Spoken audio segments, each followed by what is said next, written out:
Hello guys, সবাই কেমন আছেন? আশা করি ভালো আছেন। তো আজকে আমি কিছু কথা বলবো। কারণ স্বপ্ন মানুষের পূরণ হয় শুনেছি। এককালে কষ্ট থাকলে এককালে সুখ হয় শুনেছি। কিন্তু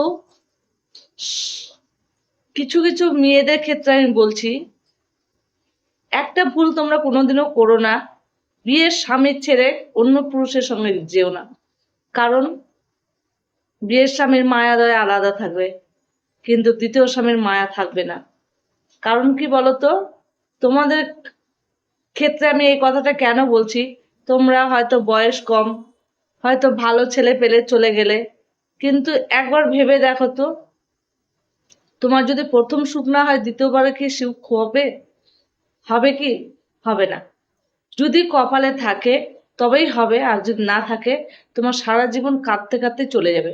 হ্যাঁ বন্ধুরা, তোমাদেরকে একটাই কথা বলবো, তোমরা এই ভুলটা করো না। আমি এই ফেসবুকে সোশ্যাল মিডিয়াতে ঢুকে অনেক কিছু জানতে পারছি। আমি ফেসবুক আগে কোনোদিনও করিনি, কারণ আমি ভিডিও ছাড়তাম না, ফটোও ছাড়তাম না, কিচ্ছু না। কারণ আমি ফেসবুক খুলিনি কোনোদিনও। রিসেন্ট 1 বছর 2 বছর হলো ফেসবুক খোলা। তো এই ফেসবুক খোলার পর থেকে আমি অনেক কিছু দেখে নিয়েছি, অনেক কিছু শিখে গেছি। তাই জীবনে বাঁচতে গেলে তুমি স্বামীর সঙ্গেই বাঁচো, মরলে স্বামীর সঙ্গেই মরো। তোমার যদি মৃত্যু হয় স্বামীর সঙ্গেই মরে সেই বাড়িতেই তুমি বের হও। কিন্তু এই ভুলটা করো না ভাই। যদি ভুল করেছো তা আমার কথাটা একবার ভেবে দেখবে, পরে পস্তাতে হবে। তাই বলছি, ভগবান তোমাকে যা দিয়েছে সেটাই নিয়েই সন্তুষ্ট থাকো। আর না পারলে একা থাকো। কিন্তু তুমি যদি ভাবো না স্বামী ভালো না, স্বামী সংসার করবো না, একা থাকো, দ্বিতীয়বার বিয়ে করতে যেও না। আমি এটা তোমাদের কাছে বলছি, কারণ আছে বলেই বলছি। কারণ না থাকলে অবশ্যই বলতাম না।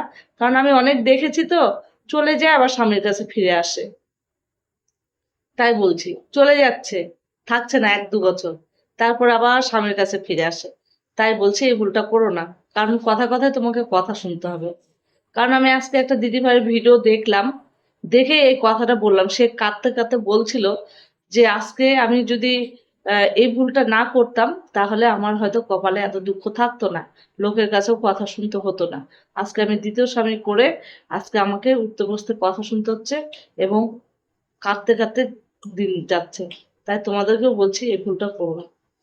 ধন্যবাদ। যদি ভালো লেগে থাকে তাহলে ভিডিওটি শেয়ার করবে আর লাইক কমেন্ট করবে। ধন্যবাদ সবাইকে। ভালো থেকো, সুস্থ থেকো।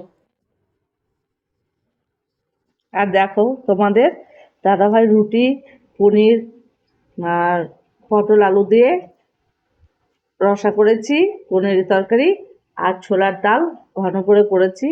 কারণ ওই এই মাত্রই আসলো বাজার থেকে, এসে এই হাত পা ধুয়ে খেতে বসেছে। তো টেবিলে খেতে চায় না, টেবিলে খায় না, কারণ এসি ছেড়ে খায়, তো ওই জন্য ঘরের মেঝেতেই বসে খায়। তো কেমন হয়েছে একটু কমেন্ট করে জানাবে বন্ধুরা। ধন্যবাদ।